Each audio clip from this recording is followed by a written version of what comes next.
जय हिंद साथियों, कैसे हैं आप सब लोग। उम्मीद करता हूं सभी अच्छे होंगे। साथियों, आज की वीडियो उन बच्चों के लिए है जो बच्चे कंफ्यूज होते हैं कि हमें पॉलिटेक्निक करना है या बीटेक करना है। एक एक पॉइंट मैं आपको क्लियर करने वाला हूं। जो आप यहां पर टेबल देख रहे हैं, इसके माध्यम से आपको बिल्कुल क्लियर हो जाएगा कि हम बीटेक करें या फिर पॉलिटेक्निक करें। एक एक पॉइंट मैं आपको डिटेल में एक्सप्लेन करूंगा। बस आपको करना क्या है, वीडियो को अंत तक देखना है। फिर चाहे आप किसी भी ब्रांच से बीटेक करना चाह रहे हैं या आप पॉलिटेक्निक करना चाह रहे हैं, बिल्कुल क्लियर हो जाएगा कि आपको पॉलिटेक्निक करना चाहिए या बीटेक करना चाहिए। तो चलिए साथियों, बिना किसी देरी के करते हैं आज की वीडियो को शुरू। साथियों, वीडियो शुरू करने से पहले मैं आपसे कहूंगा, यदि आप इस चैनल पर नए हैं तो सबसे पहले चैनल को सब्सक्राइब कर लीजिए और बेल आइकन को प्रेस कर लीजिएगा, क्योंकि मैं आपके लिए इसी तरीके की इंफॉर्मेशन वीडियो लाता रहता हूं। तो चलिए साथियों, शुरू करते हैं आज की वीडियो। सबसे पहले हम बात करते हैं, जो आप टेबल यहां पर देख रहे हैं, तो मैंने यहां पर लिखा हुआ है पॉलिटेक्निक या डिप्लोमा, जो कि एक ही बात है, और यहां पर लिखा हुआ है मैंने बीटेक। तो सबसे पहले यदि हम बात करें कोर्स ड्यूरेशन की, कि कोर्स ड्यूरेशन क्या है, तो सबसे पहले यदि हम बात करें पॉलिटेक्निक यानी कि डिप्लोमा की, तो ये आपका कितने साल का होता है भाई? आपका 2 ईयर का भी होता है और आपका 3 ईयर का भी होता है। ये 2 ईयर का किसके लिए होता है? जो बच्चे अपना 12th जो है पीसीएम से किया हुआ है, या जो बच्चे आईटीआई कंप्लीट करते हैं तो उनको लेटरल एंट्री मिल जाती है, तो उनके लिए कितने साल का होता है पॉलिटेक्निक? 2 साल का होता है।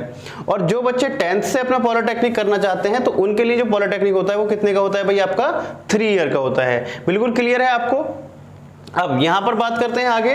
बीटेक जो होता है आपका वो 3 साल और 4 साल यहां पर मैंने लिखा हुआ है। तो 3 ईयर का जो बीटेक होता है वो उनके लिए होता है जो बच्चे पॉलिटेक्निक अपना कंप्लीट कर लेते हैं या अपना बीएससी कंप्लीट कर लेते हैं, तो उनके लिए जो आपका बीटेक होगा वो कितने साल का होगा भाई? आपका 3 ईयर का होगा। और जो बच्चे अपना 12th के बाद बीटेक करते हैं तो उनके लिए कितना होगा भाई? आपका 4 ईयर का। तो मैक्सिमम जो लोग करते हैं वो कितने किसके बाद करते हैं भाई? 12th के बाद ही अपना बीटेक करते हैं, तो जो कितने साल का होगा भाई? आपका 4 ईयर का होगा। क्लियर है आपको। अब इसके बाद में बात करते हैं इसके लिए ट्रेड, यानी कि कौन कौन सी इनमें ब्रांचेस होती हैं। तो ब्रांच लगभग इनमें सभी में सेम होती है, बीटेक में और पॉलिटेक्निक में। यानी कि पॉलिटेक्निक आप किस किस से कर सकते हो भाई? मैकेनिकल से कर सकते हो, सिविल से कर सकते हो, सीएस से कर सकते हो, इलेक्ट्रिकल से, आईटी से, इलेक्ट्रॉनिक्स से। तो इन सब से आप क्या कर सकते हैं? पॉलिटेक्निक कर सकते हैं। और यही सब ब्रांचेस होती हैं किसमें भी? आपका बीटेक में। बीटेक में और अब बहुत सारी ब्रांचेस ऐड कर दी गई हैं, जैसे आपका आर्टिफिशियल इंटेलिजेंस है, बहुत सारी ब्रांचेस हैं, एरोनॉटिकल है, जो कि इसमें पॉलिटेक्निक में नहीं है। तो यदि आप इन ब्रांचेस से बीटेक करना चाहते हैं तो आप बीटेक कर सकते हैं। ये ब्रांचेस आपको पॉलिटेक्निक में नहीं मिलेंगी। यानी कि जो कॉमन ब्रांचेस हैं वो मैंने यहां पर लिखी हुई हैं। जैसे मैंने आपको बताया है, जैसे आपको आर्टिफिशियल इंटेलिजेंस से है तो वहां से आप बीटेक कर सकते हो, उस ब्रांच से। आप जो आपका एरोनॉटिकल से है वहां से बीटेक आप कर सकते हो, एरोनॉटिकल ब्रांच से आप बीटेक कर सकते हैं। तो यानी कि काफी सारी ब्रांचेस ऐसी हैं जो पॉलिटेक्निक में आपकी नहीं है। तो ये ब्रांचेस क्या है भाई? कॉमन है। अब इसके आगे बात करते हैं इसके लिए एलिजिबिलिटी क्राइटेरिया की। तो एलिजिबिलिटी क्राइटेरिया में यदि हम बात करें तो पॉलिटेक्निक आपने किया हो, पॉलिटेक्निक के लिए भी आपने 10th किया हुआ हो, यानी कि पॉलिटेक्निक आपने 10th किया हुआ हो, और 10th में आपके मैथ भी होना कंपलसरी है। यानी कि यदि आपको पॉलिटेक्निक डिप्लोमा करना है तो उसके लिए आपने अपना 10th पास किया हुआ हो किसी भी मान्यता प्राप्त बोर्ड से, और उसमें आपके पास मैथ होना अनिवार्य है। दूसरा है, यदि आपको लेटरल एंट्री चाहिए, डायरेक्ट आपको सेकंड ईयर में एडमिशन चाहिए, तो उसके लिए आपने 12th अपना पास किया हुआ हो और उसमें आपके पास पीसीएम होना चाहिए, या फिर आपने आईटीआई किया हुआ हो, तो आपको क्या मिल जाती है? लेटरल एंट्री मिल जाती है, यानी कि 1 साल की छूट आपको मिल जाती है।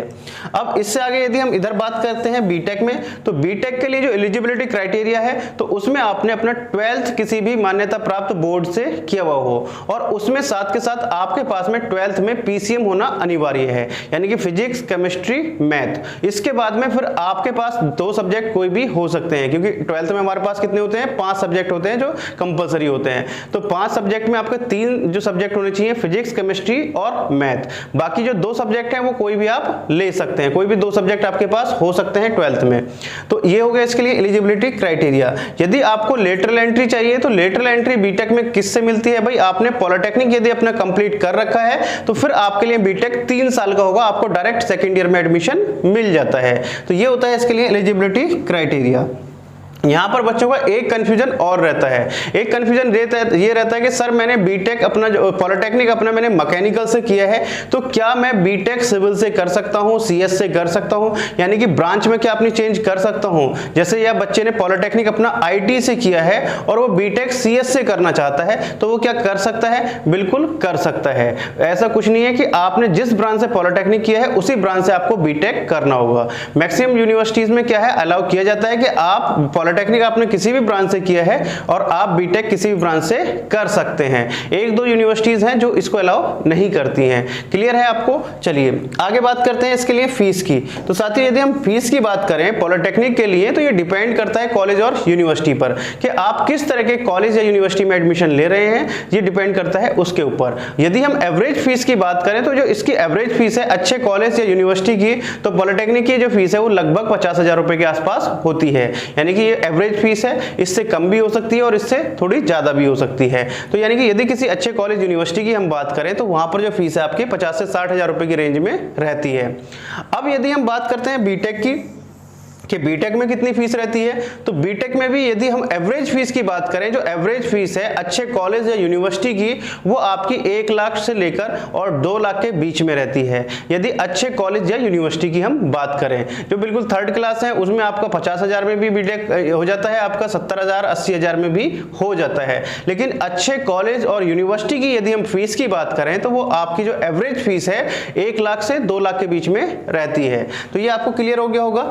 इससे आगे बात करते हैं कोर्स आफ्टर बीटेक।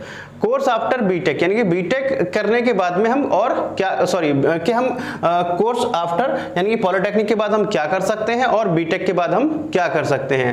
तो साथियों यदि आपने पॉलिटेक्निक किया है तो पॉलिटेक्निक के बाद आप क्या कर सकते हैं भाई, बीटेक कर सकते हैं अपना। जैसे मैंने आपको बताया कि 1 साल की आपको लेटरल एंट्री मिल जाएगी। यदि आपने पॉलिटेक्निक डिप्लोमा किया तो आप क्या कर सकते हैं भाई, बीटेक कर सकते हैं, जो नॉर्मली बच्चे करते हैं। इसके बाद में नेक्स्ट है, यदि आपने बीटेक किया है तो फिर आप क्या कर सकते हैं भाई, बीटेक करने के बाद अपना एमटेक कर सकते हैं, यानी कि मास्टर डिग्री ले सकते हैं टेक्निकल में। और आप क्या कर सकते हैं, एमबीए कर सकते हैं, एलएलबी कर सकते हैं। आप जो भी ग्रेजुएशन के बाद में जो कोर्स आप चाहते हैं वो आप कर सकते हैं। जैसे आपका एलएलबी कर सकते हैं, बीएड कर सकते हैं, तो ये आप कोर्सेज कर सकते हैं। तो अब हम बात करते हैं यहां पर भाई पॉलिटेक्निक आपको करना चाहिए या फिर बीटेक करना चाहिए। तो साथियों मैं आपको बता दूं ये क्या है भाई, आपका डिप्लोमा कोर्स है। यानी कि जब आप पॉलिटेक्निक अपना कंप्लीट कर लेते हैं तो आप ग्रेजुएट नहीं होंगे। याद रखिएगा, यदि आपको कोई भी गवर्नमेंट जॉब के लिए फॉर्म अप्लाई करना है जो कि ग्रेजुएशन लेवल से है तो आप डिप्लोमा वाले बच्चे उसको अप्लाई नहीं कर सकते हैं, क्योंकि डिप्लोमा ग्रेजुएशन की डिग्री में नहीं आता है। पहला ड्रॉबैक पॉलिटेक्निक करने का। दूसरा है जो बीटेक है भाई, आपका बीटेक क्या है, आपका ग्रेजुएट कोर्स है, यानी कि अंडर ग्रेजुएट कोर्स है। ये आपका 3 साल का डिग्री प्रोग्राम है। इसको करने के बाद में जितने भी आपके गवर्नमेंट जॉब फॉर्म निकलते हैं ग्रेजुएशन लेवल से वो सब आप भर सकते हैं, वो सब आप फिल कर सकते हैं। यानी कि बीटेक करने के बाद आप क्या हो जाते हैं भाई, आप ग्रेजुएट हो जाते हैं। तो साथियों यदि अब हम बात करें कि या आप 12th के बाद में बीटेक करना चाहते हैं या पॉलिटेक्निक में हम ऑप्शन कौन सा ऑप्शन हम चूज करें, तो उसमें मैं आपको सजेस्ट करूंगा फिर आप यदि आपने 12th अपना पीसीएम से किया है तो फिर आप अपना बीटेक कीजिए। क्यों कीजिए, उसके 2 रीजन हैं। सबसे पहला मैंने आपको बता दिया कि आप क्या नहीं होंगे भाई, ग्रेजुएट नहीं होंगे, यानी कि गवर्नमेंट के फॉर्म नहीं भर पाएंगे, आप उन्हीं फॉर्म को भर पाएंगे जो स्पेशली पॉलिटेक्निक के लिए आते हैं। क्लियर है आपको? तो पहला ड्रॉबैक। दूसरा ड्रॉबैक ये है कि यदि आपको अच्छे लेवल पे जाना है तो तब भी आपको क्या करना पड़ेगा, पॉलिटेक्निक के बाद में बीटेक करना पड़ेगा, तब भी आपको फिर वहीं आना पड़ेगा। क्योंकि पॉलिटेक्निक क्या होता है, जूनियर इंजीनियर होता है। पॉलिटेक्निक के बाद में जो हमें जॉब मिलती है वो किसकी मिलती है, जूनियर इंजीनियर की। और यदि आपको प्रमोशन चाहिए तो उसके लिए फिर आपको क्या करना पड़ेगा, हायर डिग्री करनी पड़ेगी, आपको ग्रेजुएट होना पड़ेगा। तो पॉलिटेक्निक और डिप्लोमा के बाद में आपको क्या करना पड़ेगा, फिर बीटेक करना पड़ेगा। क्लियर है आपको? तो अब बात करें जॉब वैकेंसीज की। यहां पर भी जॉब आपको पॉलिटेक्निक में ज्यादा मिलती है या फिर आपको बीटेक में ज्यादा मिलती है। तो साथियों जो जॉब होती हैं वो आपका डिपेंड करता है आपके ऊपर। जॉब की कमी ना तो बीटेक में है ना आपका पॉलिटेक्निक में है।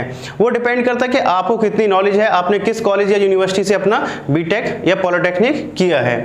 हाँ ये जरूर है कि पॉलिटेक्निक के लिए जो वैकेंसीज हैं, जो वैकेंसी की हम प्राइवेट सेक्टर में बात करें तो वैकेंसीज की कमी नहीं है।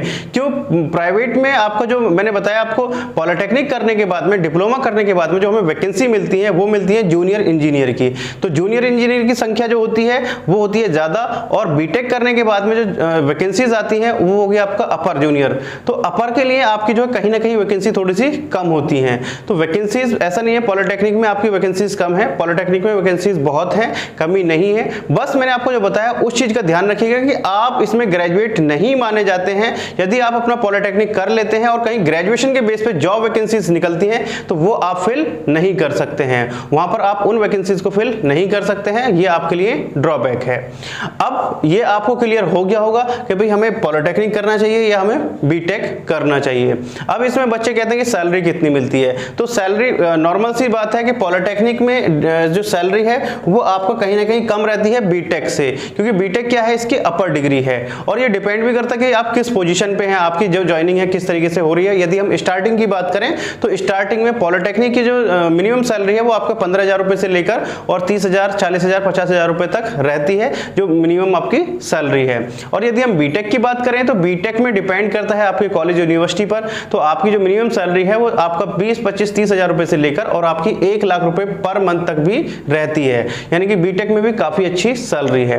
तो साथियों ऑलमोस्ट मैंने सब सारी चीजें आपको क्लियर कर दी हैं कि आपको बीटेक करना चाहिए या पॉलिटेक्निक करना चाहिए, बीटेक करने के क्या फायदे हैं और पॉलिटेक्निक करने के क्या एडवांटेज हैं। तो यदि अभी भी आपको कोई डाउट या क्वेश्चन रह गया है या आपको इनमें से किसी भी कोर्स में एडमिशन लेना है तो उसके लिए मैंने एक लिंक भी दिया हुआ है डिस्क्रिप्शन बॉक्स में, सक्षम स्कॉलरशिप का, जो कि हर साल हजारों लाखों बच्चे उसका फायदा उठाते हैं। ये जो स्कॉलरशिप दी जाती है सक्षम एजुकेशन फाउंडेशन की तरफ से दी जाती है, इसके लिए कोई भी चार्ज नहीं लिया जाता है। तो ये जो स्कॉलरशिप मिलती है ये जो मेधावी छात्र छात्राएं हैं उनको दी जाती है।